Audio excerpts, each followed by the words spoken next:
This EFL Cup quarter-final picks edition of the Premier League Gambling Podcast on the Sports Gambling Podcast Network is brought to you by Underdog. Underdog is hooking up new customers. Play $5, get $100 in bonus funds when you sign up with the code PLGP.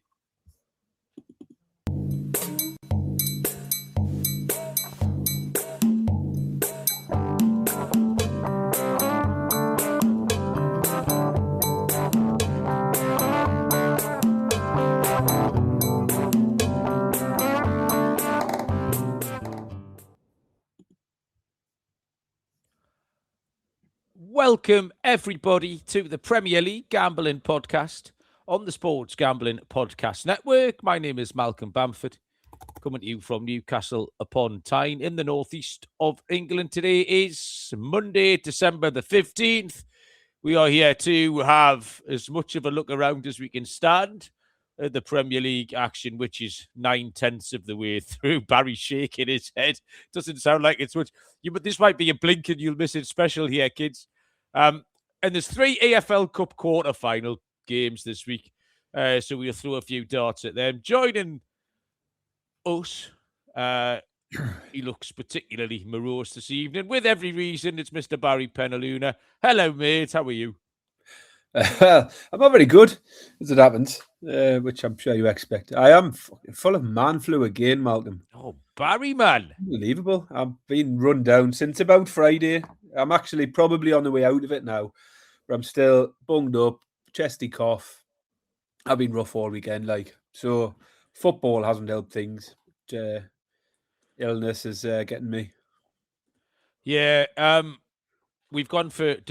It's 5 o'clock in new time, Barry. I'll be honest, I considered doing this at 3 o'clock in the morning just to hide away from as many people as possible to try and get it out of the way. But then I thought some of these American fuckers would get us anyway. That's just the problem with being arms across the sea, Barry, is we can't hide from anyone. It's a 24-hour spotlight on our misery. Because it's just been a thoroughly underwhelming and miserable weekend.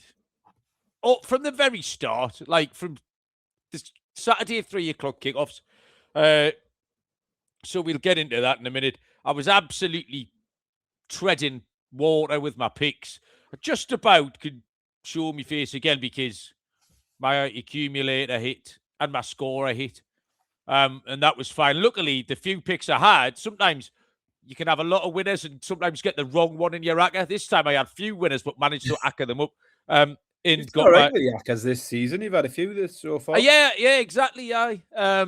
Just want a bit more consistency, really. I've had more goal scorers this year than that's not normally been a thing for me at all. You're much better at that. And then obviously the derby was just. It's all a bit of a blur to me. I was doing the commentary on it, so I was trying not to be a dick. I think I got away with it. I haven't had my feedback yet. But there was nothing really for me to be a dick about because nothing happened. So we'll get to that in a bit. I messaged you. You said you were absolutely furious. And I think it was one of those games. This happens to me a lot. Sometimes it's so bad and you know what's going to happen so early. I get my morning in pretty quick. I can get my morning in with 25 minutes left.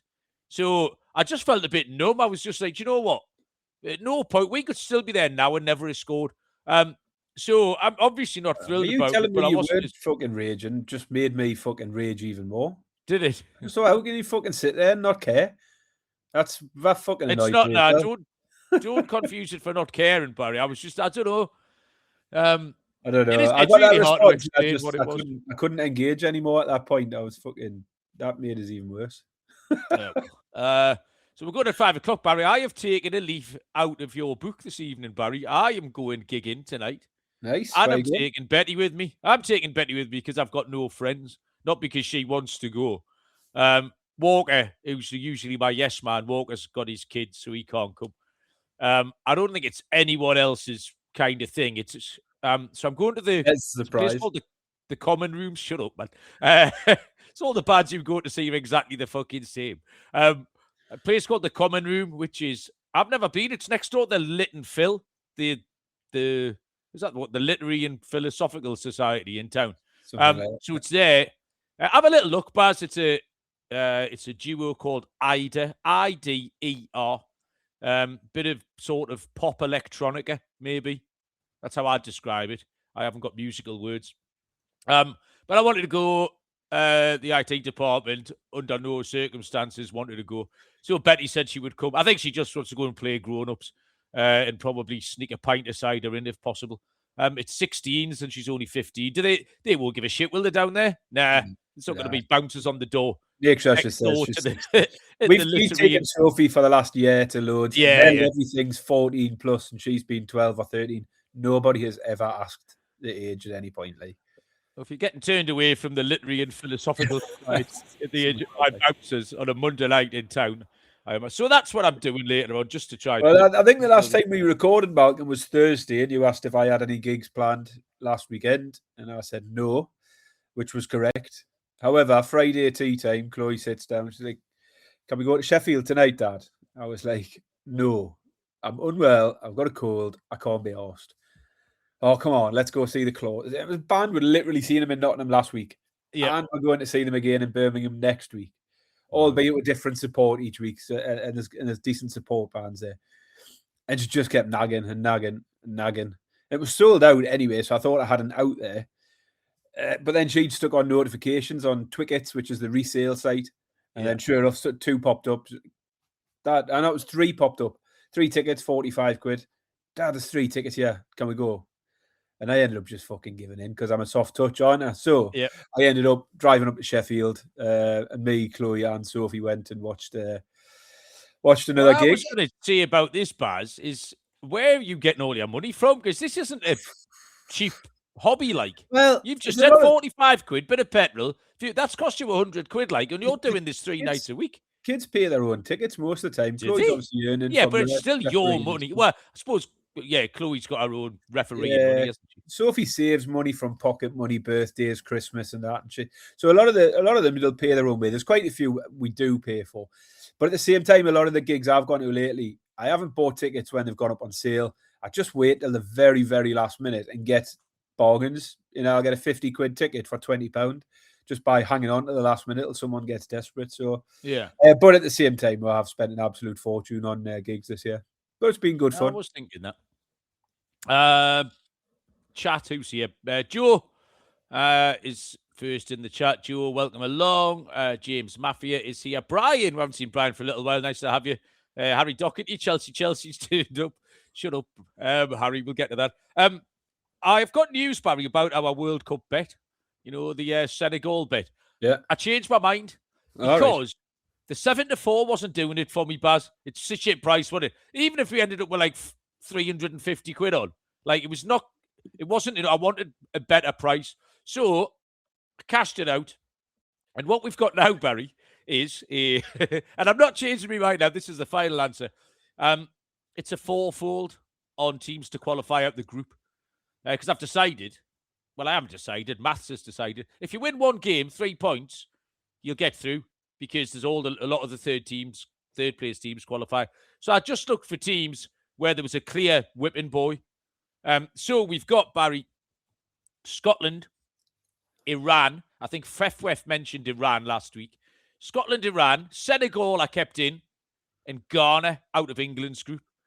They beat Panama, maybe pick up another point. So that pays round about 7-2. And the good news is, Barry, already £47.09 is the stake at 7-2. Well, like we asked around last night, didn't we? We had a win on the NFL. So in ones and twos and the odd fiver, what was 20-something pounds last week is now £47.09. So we'll try and accumulate that. But that's the 4-timer: Scotland, Iran, Senegal, and Ghana. So I thought I'd keep the housekeeping up to date. The experts Suck have joined us. I tell you what, you're in the right place. Because well, not that we claim to be experts. Me and Barry Suck. So one game left tonight as well, Man United. I tell you what, part of the reason I wanted to go out tonight, Baz, as well, was just I don't want to watch that game. All the football's been shit all weekend, and I can't be tuned with that. And I know I like my Monday night only connect straight into University Challenge, but I can record them. I just wanted to be away from it, doing something different. So there you go. I'll remind you first, you can get access to all of our free picks and podcasts in one convenient place. Download the SGPN app on the App Store. I mean, do you want to do? We'll do the derby, Barry. You can. First off, I mean, nothing happened at all. It was dog shit. I think if you're a neutral, I don't know what you would have made of that, especially if you weren't that bothered or weren't even aware of the derby aspect of it all. I thought the selection was odd. I'm not wanting to chastise the manager. Something weird's just happened there, Baz. Did you see that? Yeah. I saw your face back. I'm not wanting to chastise the manager really at all. I thought the selection was weird, particularly Elanga instead of Barnes. I just didn't get it. Elanga's done nothing to justify selecting for fucking anything, frankly, let alone that. And then both teams were rubbish. Sunderland were just as bad as us, really. Sunderland controlled what they could control, which was running around, kicking stuff. The two fullbacks were fucking brilliant, like Mukiele, thought was the man of the match, and Ronaldo on the other side. Is that when it went into Gordon or whatever, they just went and chased them like madmen, which was fine. They controlled what they could control, which is what happens when you play a team that are nominally better than you. They never, ever look like scoring. So, obviously, I was on commentary, so I'm keeping an eye on certain stats like the XG and stuff, Baz. Half-time, it was 0.25 to 0.01. I don't know where our 0.01 came from, so I can't remember that. And then I can't remember what the end was, but it was about the same. So it obviously took a freak OG for them to score. They never looked like scoring before or after. We could still be there now and not have scored. Every set piece, we're expecting chaos from the set pieces. Every set piece they launched into our box, Malik Chow headed away. Every set piece we launched into their box, the keeper came in court. Yeah. There was just nothing going on. There was nothing went on all game. But that suited them, and they came down on the right side of it. So I don't really... It's a hard one to explain, Baz. Sometimes you can know why things happened, but I don't really know what happened yesterday, Barry. It's just becoming a bit of a habit. It's not just chance that we've been so shit in so many away games. He must be setting them up to play different. Because to all intents, it looked like he set us up very defensively. Despite the fact the 11 in the team, you could set up exactly as normal. You're 3 across the middle, you're 3 forwards. Gordon and Elanga were sat right back from the start. And it was like we were looking to catch him on a break early on. And to be fair, he's got 1 or 2 breaks, which looked like they could have turned into something early on. But then after that, just absolute nothing. And I thought, defensively, we've done well enough because they didn't create anything. But it was just absolutely baffling how little we could create going the other way. As you say, team selection's bizarre because how Elanga has justified a start in that game, I'll never know, unless it was more about the fact he wanted to play defensive, counter-attacking football and he wanted the pace. That's the only thing I can think is he wanted the pace on both sides. But, I mean, Elanga catches all the flack for Newcastle because he's done nothing yet. But he was just one of a large number of players who did absolutely fucking nothing yesterday. Gordon was equally culpable. Voltemada offered nothing. Tonali was poor. Absolute rubbish. And just, yeah. So I've just dragged up the final XG stats. Fucking hell. Sunderland 0.29. Bear in mind, they were on 0.25 at half-time. So in the second half, they've added 4 100ths of an XG to their total. And we finished on 0.24, having got to half-time with 0.2. I don't know if Nick's header counts as anything. I mean, Bruno fucking minged 2 of them into the keeper's arms, didn't he? He can't kick a football, can he? Right. He cannot kick a football. He's a really good I'll tell you what, fair play to the lad for being an international footballer and being really, really good when you can't kick a football. Anyway, it's like his feet are made out of fucking sponge. Really weird. So, yeah, what can you do? Do you know what I mean? We'd sit here and take it on the fucking chin. I thought we were absolute dog shit. I went out afterwards just to pick the kids up and that, and ended up getting dragged down to the fancy fucking TPs down at Great Park. Couldn't be arsed with that. And obviously there was still residue of people out. There's one bloke wandering around in his St. Nick Voldemort jumper, like his Christmas jumper. And I just thought, you'd go home, wouldn't you? Yeah. This was about 6 o'clock, 6:30. The game finished at 4. If you've got your St. Nick Christmas jumper on, go home. He's just scored an own goal that's cost you. I mean, it's an isolated estate. He couldn't have lived more than 200 yards away. Put your coat on. But anyway, so that made me laugh a little bit. We'll have a look at the rest of the games.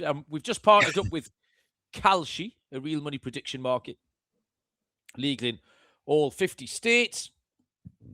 Tons of markets, including NFL, college football, basketball, NBA, NHL. You can trade first touchdowns. There's loads of novelty markets on there too. At Kalshi, you can trade anything. Our offer is new Kalshi customers get $20 when they use the promo code SGPN. That's KALSHI, promo code SGPN. And Underdog, your home for pick'em entries. Win up to 5,000 times your money. A brand new offer. Play $5, get $100 in bonus funds. Sign up with the code PLGP. So eye catchers, or just more like a breakdown of the weekend, because it just flowed downhill. So there was no lunchtime game. There was 2 3:00 games, which was boring in itself, because there's 2 games, not 4, 5, 6 to get stuck into. Brighton, who are on my list, I fucking can't stand them in the minute. So he makes 8 changes. I mean, Brighton, they like to pose themselves as these agents of chaos. He makes 8 changes to visit Anfield. Who's making 8 changes? Who does he think he is? He makes 8 changes. They go 1-0 down after 46 seconds. And the worst of it all, Baz, with Brighton is that fucking lilac kit. You can't turn up in any kind of mindset to go out there as a warrior, as a sportsman, as a competitor, dressed in that lilac kit. It's fucking... If me and you were sitting here now, Barry, we've turned up in matching green hoodies, haven't we? Yeah. By accident. But if we were sitting here in a couple of lilac... We'd feel like a couple of fannies, and we would podcast like a couple of fannies. As it is, Barry, when podcasts are like warriors, like military men. We're in military fatigues, yeah. We're in military khaki, do you know what I mean? They turn up in that. Like fucking George out of Rainbow. There's one for the teenagers. 1978 kids TV reference. So all of that annoyed me. And then I thought I'll doze through it because I had to go to work. Keenan Gisby goes off injured early on, hamstring. Chelsea score, and then Everton dog shit. So that was all dog shit. And what got me the rest of the time was just, that was like an example of a form line. How are you supposed to establish a form line in this league? Because you had Everton. It was the unreliable teams that let me down this weekend. Liverpool have been unreliable. Bloodless 2-0 win. Chelsea, incredibly unreliable. Bloodless 2-0 win. Everton, who were doing okay, had just beaten Forest 3-0. Go to Chelsea, do nothing. Forest, who had just been beaten by Everton 3-0, go and duff up Tottenham 3-0. And Tottenham, who, but I mean, just to see this unreliable dominoes. So they're not falling in a line. There's nothing. The Tottenham result, that Tottenham Forest game had written all over it. It could have been anything, didn't it? I think. Yeah. I mean, I stupidly went for a Tottenham team total, but Tottenham getting beat 3-0 wasn't a big stupid surprise. Though, Baz. No, you might as well have just put the bets in a hat and picked one out. That was what was going on this weekend. As much as I took a Tottenham bet, them getting beat 3-0 didn't come as any surprise to me either. But even the way that they did it, like the game kicks off, I'm watching you because I've got the notifications on, and then they show me the highlight of the first goal. What's Archie Gray doing? Like, just, fucking hell, man. It was all horrible. So the Everton Forest Tottenham, so all the unreliable teams did the opposite of what I thought they would do, which is the hallmark of an unreliable team. Just so happened. Got the wrong side. Arsenal nearly joined in. The Arsenal game was still a coupon buster because no one's backing them at 1-7. I don't think many people were taking the both teams to score. I put some clumsy bet builder together, which was never, ever going to win. They never even scored a goal. So if you were trying to bet build somebody to score or assist or whatever, or a handicap, None of that happened. And then it was still just annoying that a 94th minute own goal got them the win as well. So none of that was satisfactory, Barry. Were you anywhere near that? There was that. I mean, it's fair. A fair analysis of the weekend. I mean, what did go, I was annoyed I didn't get knacker in. What went well for me was the money line picks. And I commented a few times during the last episode that I was a big fan of the even money away favourites this week. And that was where most of my success came. I took Fulham to beat Burnley. I took Man City to beat Palace. And I took Villa to beat West Ham. Well, they were mine, yeah. All around the even money mark. And I'm frustrated with myself for not putting that into my corned beef hacker, because my stake and Stilton hacker was those three teams all to win by 2 or more goals. And the obvious thing would have been for my lesser hacker to just be them to win by a goal, which would have come in. So I felt like I left one on the table there. The only other thing that came in for me was Chelsea, Everton under 2.5 goals. Okay, nice. I got the fear once that got to 2-0 because I'd seen it unravel in the Everton game the week before. But yeah, the money line picks were bang on for me this week. Just a little bit annoyed I didn't get them into an hacker. I think the Man City pick was achievable. You've demonstrated that. You could maybe even bracket them in terms of the unreliable teams because they had struggled away from home at Newcastle. I think they'd lost at Newcastle and Villa in the last two. And I expected a little bit more from Palace. They missed the first big chance, don't they? Pino, did he hit the crossbar, blazed one over one-on-one? He had the first big chance, which changes a lot. Man U tonight, I've got BTTS on over 2.5. But yeah, the way the weekend's gone. I mean, the Arsenal game was a bit of a head scratcher. I didn't see that coming at all, but Wolves were competitive enough, kept Arsenal honest throughout the game. And the fact Arsenal relied on 2 own goals to come out on top of that one. Well, do you want to guess the XG in that one, Baz? I've got all the XG stats up now. Do you want to game of guess the XG? Arsenal Wolves. I'm wondering if less than half an XG each, surely. No, Arsenal did make it to 1.06 against 0.4. I mean, there was some fucking dog shit. Brentford finished on 0.73. West Ham finished on a level 1. Tottenham finished on 0.35. Just a really peculiar weekend all round. But it is, we actually started the pick show last week by saying how really trappy all of this was, wasn't it? The experts have got some, their picks for the weekend Premier League games. Yeah, it looks like it. Too early for me. Too early for me, experts. I'll stick them up. We'll be back on Thursday with that lot. We need to get this EFL Cup out of the way as well. So yeah, I think the anatomy of that particular disastrous weekend. Baz, anything you want to add, or we'll make some picks on these EFL Cup games? Let's make some picks. Okay. We'll make them after. I'll let you know that Novig is America's #1 sports prediction market. Novig, you get the best prices. Download the Novig app, get $50, spend $5, use the promo code SGPN. Get on the action with Novig, promo code SGPN. And Rhythm has crushed NFL this season, especially on props. Really good at identifying when to fade players, take the unders. It's easy to sign up, run predictions off the house model, or make your own model. The promo code is SGPN25 when you download the Rhythm app for 25% off your first month. Download Rhythm, use promo code SGPN25.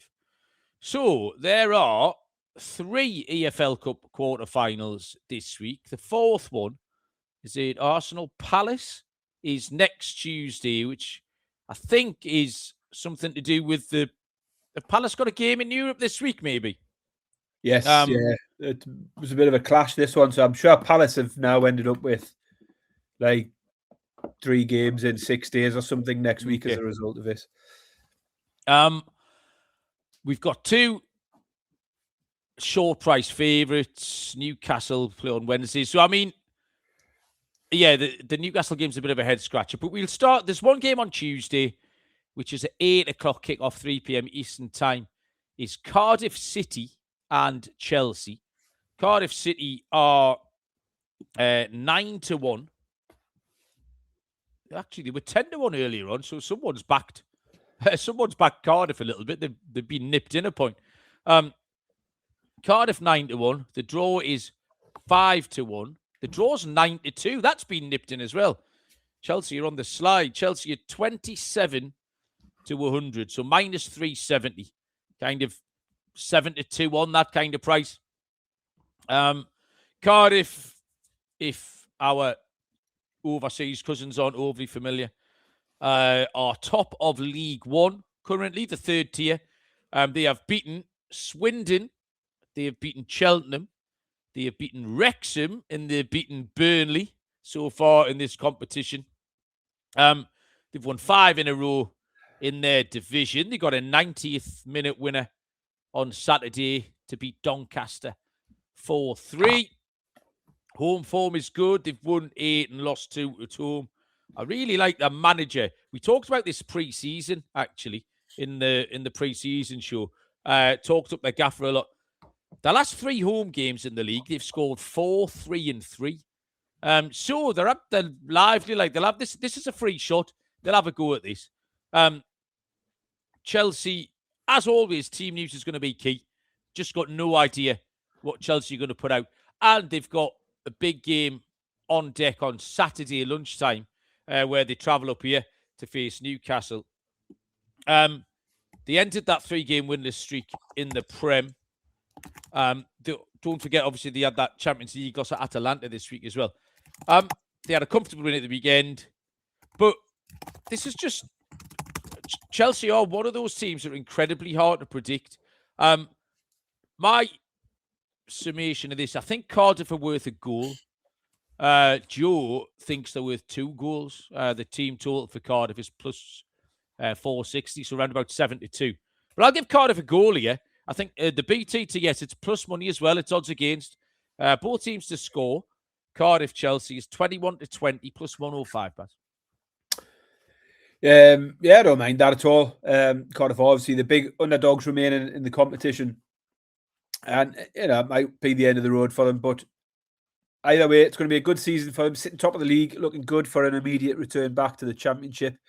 And as you say, recent form is very good. Won 5 in a row in the league. Obviously, remains to be seen how much that league form becomes a factor here. Obviously, different caliber of opposition, but you want to come into it in good form, in good spirits. Sort of momentum is a big thing. So it's got to help them out in some way or another. They have already got 1 Premier League scalp, having beaten Burnley earlier in the competition. Obviously, it's a bigger ask against Chelsea. But Chelsea haven't made easy work of the earlier rounds of this. As you said, they will make a lot of changes. I think, we tend to see that quite often with Chelsea anyway in the cup games. Played Wolves and Lincoln in the previous rounds and beat both of them just by a single goal. I think, for me, I wanted to give Cardiff a shout as well. I think good chance of a goal. I think they'll make a fight of it. Chelsea have only won 1 of their last 5 away games in all competitions as well. Have struggled a little bit on the road. So I think Chelsea will probably get through, but I think it's going to be another tight one. I'm going to give Cardiff a goal as well. But I don't think Chelsea will get a ton of them, so I'm going to take the handicap here for me. Cardiff are plus 1.5 at around even money. Okay, so same angle, different bet. Yeah. One of those things that we do talk about. Okay, like that, Baz. Wednesday night, there's an early kickoff and a late one. I'm fucking sick of these 8:15 kickoffs at Newcastle, by the way. Like, it's just too late. Like, I've got to get children home to bed. Now, mine aren't so little anymore, but you take a young'un, like 6, 7, 8-year-old kid to the match. There's a huge difference between a 7:30 kickoff and an 8:15 kickoff. Like, it's a load of bollocks. Man City take on Brentford. Man City are 2-5, minus 250. 21-4, the draw, plus 425. Brentford are 13-2, plus 650. In fact, Brentford are 6-1. Someone's backed all of these outsiders since I did this earlier on. Money for Cardiff, money for Brentford. Baz, Man City, Brentford. Yeah, I thought this one should be fairly straightforward. I know you've put City in the inconsistent category, But I think they're going well. And as I said the other day, the key thing is they're scoring enough goals where they can be a little bit dodgy at the other end and still get away with it, because they seem to hit 3 goals as a minimum pretty much every week. And as I said last week, that's going to win you a lot of games. They did it again at the weekend against a decent Palace side, fairly straightforward 3-0 win. And even with a few changes here, it wouldn't surprise me to see a similar scoreline. Brentford have just 1 win in their last 5, and that was a win over Burnley. But away from home, it's 4 defeats in a row and 7 defeats in 10 in all competitions as well. They did have a decent win early in this competition, beating Bournemouth at a time where Bournemouth were all right. Bournemouth have turned to absolute garbage since.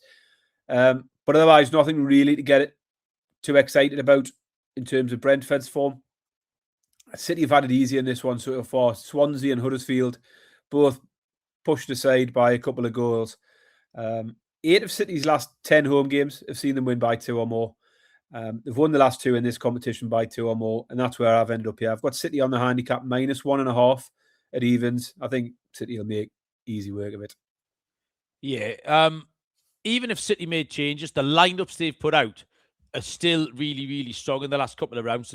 They won at Huddersfield 2-0. They beat Swansea 3-1 so far. So not much help here in terms of comparisons. Some rotation.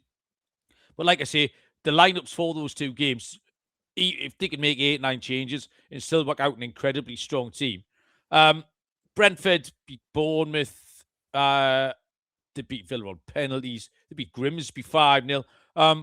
So 2 things acting strongly against Brentford. Firstly is their recent form, and secondly is their away form.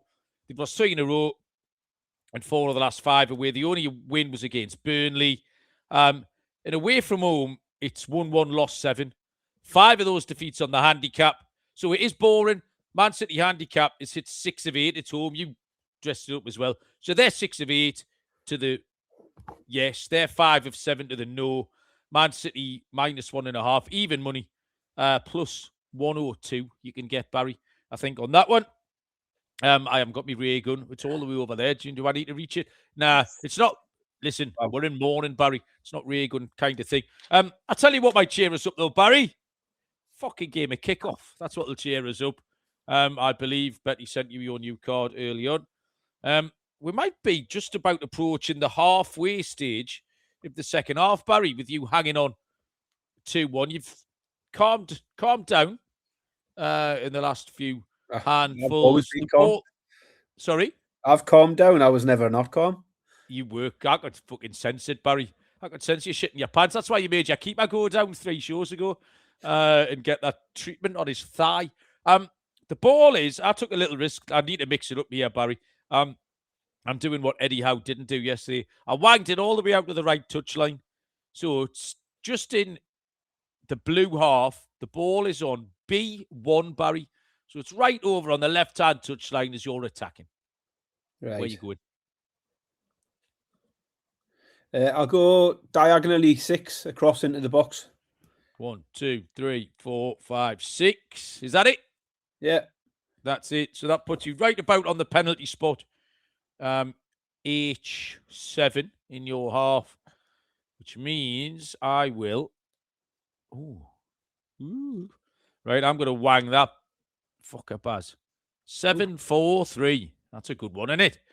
1, 2, 3, 4, 5, 6, 7. Oh, I've miscounted then. Hang on. 1, 2, 3, 4, 5, 6, 7. 1, 2, 3, 4. 1, 2, 3. Into your half. In square C3, Barry.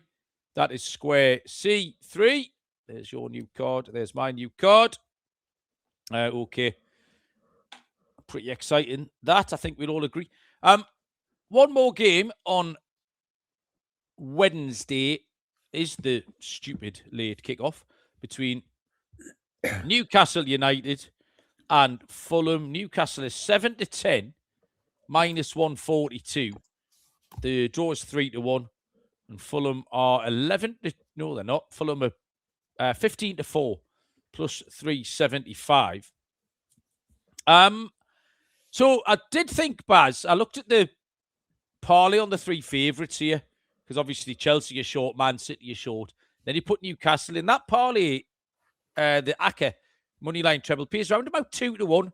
But this is the one that, having just watched what we all watched yesterday, would completely put you off Newcastle. I mean, we're talking about unreliable teams, and you've put Newcastle in that at the minute. Like, the absolute shower yesterday. They've beaten Bradford 4-1. They've beaten Tottenham 2-0 in this competition. Maybe the Tottenham 2-0 is a good comparison game. They will make some changes after that defeat yesterday. But again, I think the defeat makes it harder for how to make those changes, because you can't risk another defeat. And we've got Chelsea at the weekend. These are two big games now. Defending champs as well. 3 games away from possible Wembley. So we can't make too many changes. I think that it's the lads who were left out yesterday. Murphy, Barnes. You'd probably see Willock and Ramsey. Dan Burn will be out. He's broken all of his ribs and knackered his lung, it turns out, yesterday. He was in hospital overnight. So a few more changes possible. But I don't know, just yesterday's defeat has thrown that into doubt a little bit, so I don't think he'll make as many changes as he would have done. Fulham have beaten Bristol City, Cambridge and Wickham, so I haven't beaten too much yet. I was trying to take a step back and find a trend. I was trying to take the emotion out of it because I don't really know what to make of yesterday for Newcastle. And I've been quite high on Fulham. They were good at the weekend. They won that game fairly comfortably in the end, even though it was only a 1-goal margin. I have said I think there's money to be made in Fulham between now and the end of the season. There was a league game at St James's Park quite recently between the two, which Newcastle won 2-1. We've just seen Newcastle beat Burnley 2-1. 6 of 8 Newcastle home games, both teams to score over 2.5. Fulham against bottom half Prem teams, which Newcastle are, 5 out of 5. Both teams to score and over 2.5 goals. 5 out of 5 for Fulham against teams in the bottom half of the Prem. So it all fits. Like, that's a trend of 11 of 13. And again, it's odds against both teams to score over 2.5. It's 11 to 10 plus 110. Right. Is that your pick? Yeah. Yeah, I mean, obviously Newcastle's terrible away form continued. And as I say, I thought it was a bit different here because the biggest problem yesterday was the lack of attacking threat, lack of genuine chances created. And I don't think that's been the case massively in recent months. It's been more about conceding shit goals at the other end. I actually thought we defended well enough yesterday, though Sunderland didn't really carry much threat, to be fair. But yeah, the most alarming thing was obviously how much we struggled at the other end. That was the first time we'd failed to score in any competition since September. But putting that one to one side, I think for me, you've got to focus on the home form because it is a home game. And we are unbeaten in 8 now. And it's 7 wins and a draw in the 8 games as well. Scored 2 or more in all 8 of those games at home. They haven't failed to register a goal in a game at home all season either. And that recent run does include the game over Fulham, albeit it did need a late winner from Bruno Fernandes on that occasion. Who? Bruno Guimaraes. Barry. Cloudy. Wash your mouth head. out. I know, shocking. I thought Newcastle were a slightly better price than I expected, given the home form. See, given what we saw yesterday, the price would be far too short. But looking at the home form in isolation, I thought Newcastle were a slightly better price. I do think Newcastle should win it. They can be trusted to win anything easily. So I don't mind your pick at all. I think Fulham probably will get a goal. But Newcastle are going to win it. And I'm going to tag on the over 1.5 goals to get us to around evens. Newcastle winning over 1.5. You pointed to a lot of those 2-1 wins, the likes of Burnley, Man City, Fulham. Yeah.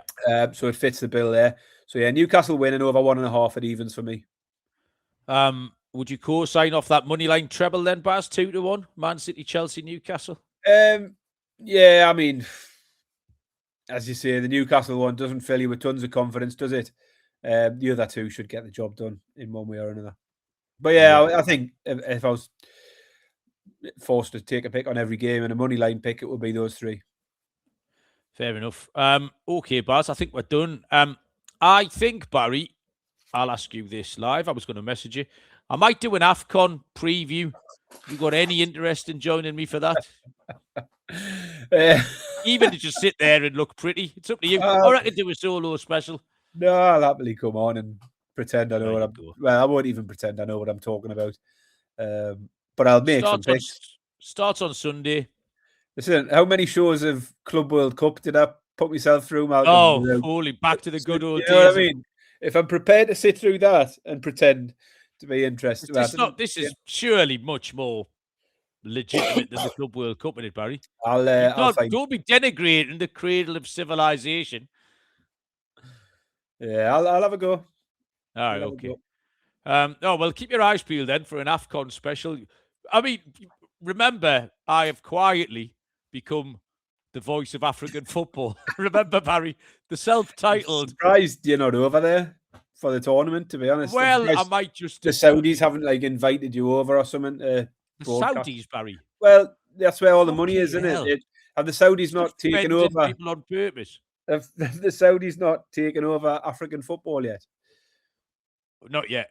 I know they're not in Africa, but that's just where all the money is, isn't it? I thought someone might have took loads of money to send you there and broadcast it, Kicks off at 7:00 on Sunday. Morocco, the hosts, take on Comoros.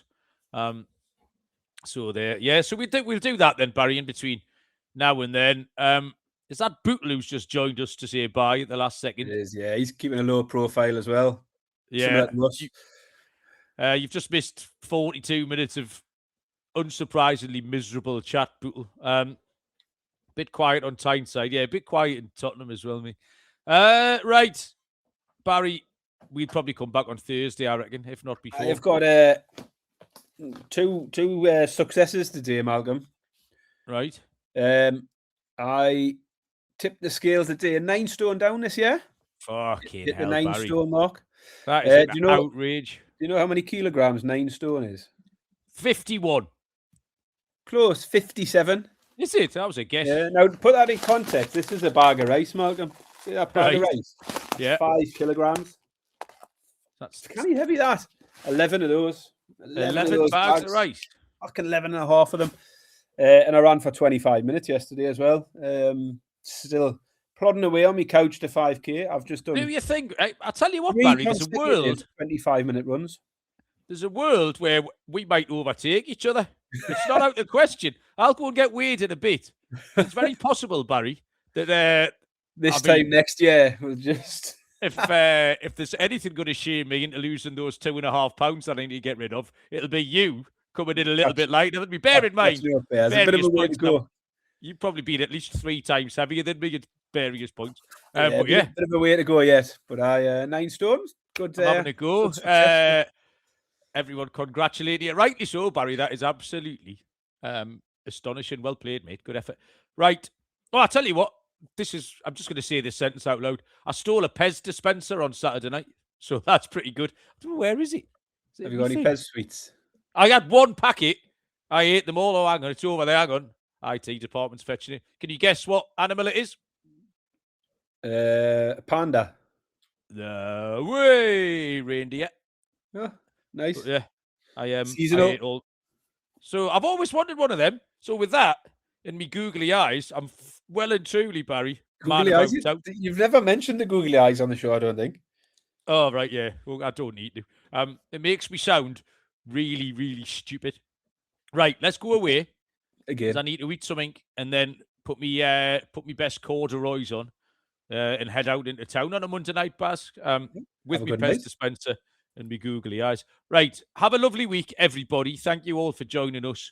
Good luck with these EFL Cup games. And we will see you all down the road. Cheers.